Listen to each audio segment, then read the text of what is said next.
County Public Schools accused of turning a blind eye to the sexual assault and harassment suffered by a 7th grade girl. The alleged victim claims she was raped multiple times in a school closet by older boys and says the school failed to protect her. Quote, "When I was sexually abused, Fairfax County Public Schools ignored my cries for help and retaliated against me. I am seeking justice not only for myself, but for the hundreds of nameless victims out there who have been abused in Fairfax County. I want to prevent this from happening to another child." Karin Sweigart is the attorney representing the alleged victim. She joins us right now. Karin, good morning to you. Good morning. In reading about this happened back in Herndon, Virginia, in 2011-2012, that school season, and explain how perhaps gangs of young boys were targeting girls. We don't know a lot of how this was done, but we do know that my client was one of multiple victims at this point who were targeted within the school district, who were reporting things that would be small issues at beginning, small harassment to school officials, and they didn't deal with it.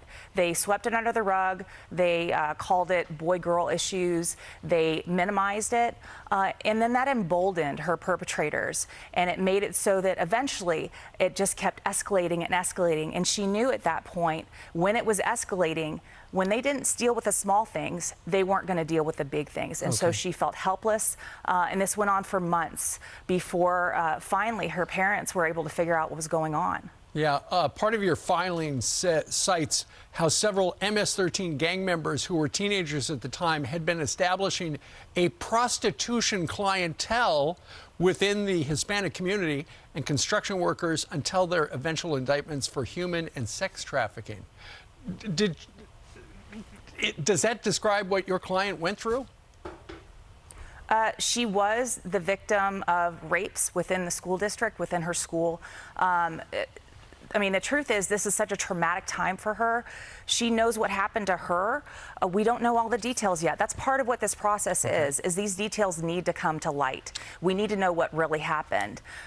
We know that she's not the only one that this was happening to. We don't know how broad the problem was, but we know that what Fairfax has continued to do throughout this process is to try to minimize this, to try to act like it was an isolated incident, and not to deal with the real problem. They're more worried about their image than they are about dealing with a problem. Well, they put out a statement, Karin. They said this case is not set for trial soon. In fact, her trial date has not yet been set. Fairfax County Public Schools is gratified that the court's March 10th ruling streamlined the claims in the case and dismissed several counts against Fairfax County. So what claims are left at this point, Karin? There's a Title IX claim that's left.